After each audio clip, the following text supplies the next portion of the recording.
En lepo zdrav sem skupaj in najprej naj vam zaželim vesele velikonočne praznike, ki so pred vrati. In seveda, kot se to nekako spodobi, oziroma kot nekako v tem obdobju vsako leto rada spregovorim o tem, je sporočilo mojstra Jezusa. Veliko ljudi nekako vsako leto, ko naredim ta sporočila mojstra Jezusa, preveč to povezujejo z religijo, vendar jaz mislim, da vsi, ki so kadarkoli začutili to čudovito energijo tega mojstra, ni treba, da ga povezujemo s čemarkoli, oziroma bom raje rekla to, da povezujte mojstre angele oziroma tisto, kar imate kot svoje duhovne zavedanje, s čemarkoli vi želite. Danes bi vam rada pa predvsem nekako predala, ker sama čutim močno tega mojstra in mislim, da je ena tako zelo posebna energija, bi vam rada ob tej priložnosti predala njegovo sporočilo. Vedno, kadar je tak praznik, se rada povežem, ali je to angel, v tem primeru danes Jezus, in jih rada vprašam za kakšno sporočilce, kaj je tisto, kar je, veste, mi se veliko sedaj sprašujemo o Jezusu, veliko je prisotnega tega slavja v njegovem imenu in zaradi tega je avtomatska njegova energija na planetu zelo močno prisotna. Vendar kaj pa tisto, kar bi pa nekako želel seveda z mojo pomočjo, tisto, kar lahko meni preda in na to prije tudi do vas povedati, pa se nekako glasi takole. Ko sva se pogovarjala, mi je Jezus nekako dal napotke za nas, da v tem obdobju, ko smo v času sprememb in tako naprej, da probamo živeti svoje prave barve. Namreč razlagal mi je o tem, ko je on za časa svoje inkarnacije in tudi sedaj na vse zadnje, ko dela z ljudmi, velikokrat videl v srca ljudi, vendar to pomeni v njihove resnične narave. To pomeni njihovo dobroto, pa tudi njihove dvome, pa tudi njihove misli, ki morda niso bile čisto vedno najlepše in tako je tudi čisto v redu. In mi je povedal, da je vedno svojo energijo znal videti preko sodbe. Kar pomeni, da je njegovo sporočilo to, da si dovolite imeti svoje prave barve, da si dovolite biti, kdor ste, brez da bi se bali biti obsojeni. Kaj mislim s tem? Veliko ljudi v zadnjem času se mi sliša, primer bom dala in vem, da mi ne boste zamerili iskrenosti, vendar veliko ljudi mi je govorilo, grem na družinsko večerjo, upam, da me ne bodo spet morili s tem, da me ne bodo zasliševali, da mi ne bodo pametovali, da me ne bodo kritizirali.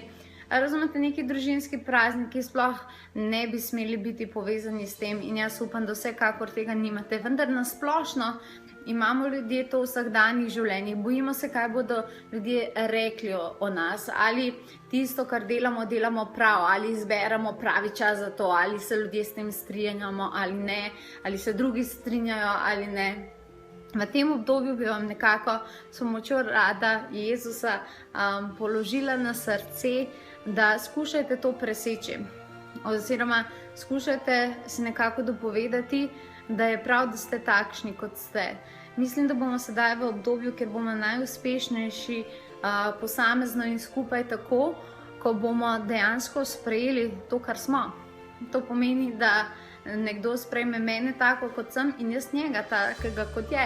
Kar pomeni, da smo morda čisto dve različni osebi, z različnim čustvovanjem, različnim razmišljanjem, vendar oba skupaj na tej poti, na tej zemlji, zato da vsak izmed naju lahko svojo edinstvenost pokaže. Veliko ljudi se v zadnjem času to ni upalo, preveč se je iskalo odobravanja.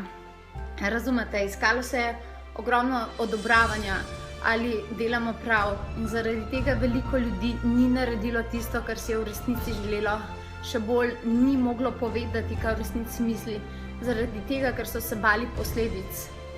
To ni ljubezen. Tega ne delamo iz ljubezni, to je zapor. In prišel je čas, da se začnemo zavedati, da ne želimo živeti v zaporih, da ljubezen sprejema in lahko poskuša razumeti vse, brez da bi skušala spreminjati drugega posameznika. Veliko ljudi sem imela v zadnjem času na meditacijah, ki so imeli blazne probleme s tem centrom, to pomeni z grleno čakro. Veliko je bilo kašljanja, veliko je bilo napora, veliko je bilo stiskanja iz tega centra. In to smo recimo v meditacijah morali intenzivno čistiti. Zakaj je temu tako? Zaradi tega, ker se je ta center tukaj zablokiral in zaradi tega, ker nismo mogli izraziti vseh svojih resnic. Pa če so bile to resnice o mnenjih, če so bile to resnice o tem, kaj si želimo, kaj načrtujemo, kaj želimo drugače narediti, in ogromno ljudi ima tukaj blokado. Spodbujala bi vas s pomočjo Jezusa, da naredimo tokrat malce drugače. In sicer bomo naredili eno kratko vajo. Naredili bomo vajo tako, da kadarkoli boste imeli čas, sicer jaz vam bom pokazala, vi boste to naredili v malce daljši obliki, velja. Vendar, ko boste imeli čas, si dajte obe roki na srčno čakro, ki bo na to seveda vplivala tudi malce više. In si vzemite čas in si dajte kakšno lepo glasbo gor. In samo začnite ponavljati nekaj globokih vdihov in izdihov. To boste delali recimo 2-3 minute, samo boste dihali. Nato pa poskusite v srcu začutiti mojstra Jezusa. In potem, ko boste začutili njegovo energijo, si priznajte vsa prava čustva, kaj menite, kaj čutite, kaj si želite.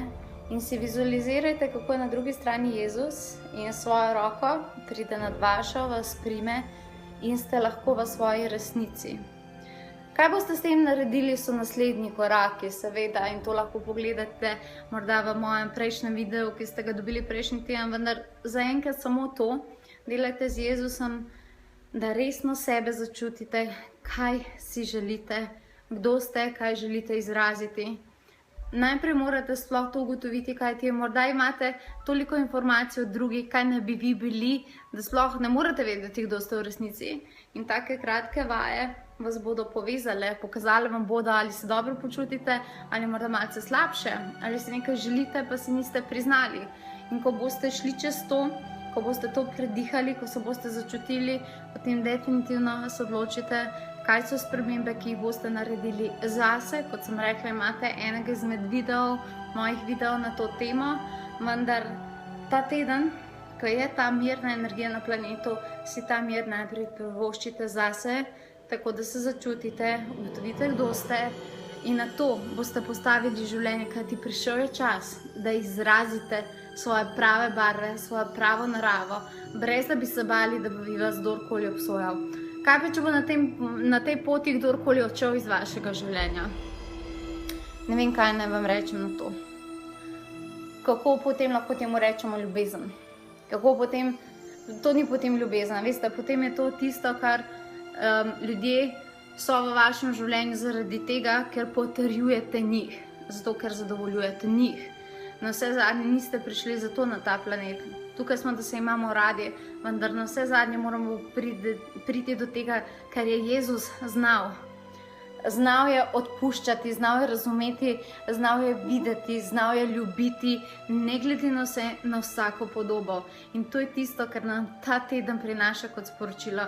In upam, da je iz mojega in njegovega srca prišel v vaše srca in da boste naredili ta kratek postopek za sebe v sledečih dneh in v sledečem obdobju, pa da si boste tudi upali izraziti sebe in vedeti, da ste taki neprecenljivi in edinstveni. Želim vam lepo praznovanje, vse najlepše in se slišimo.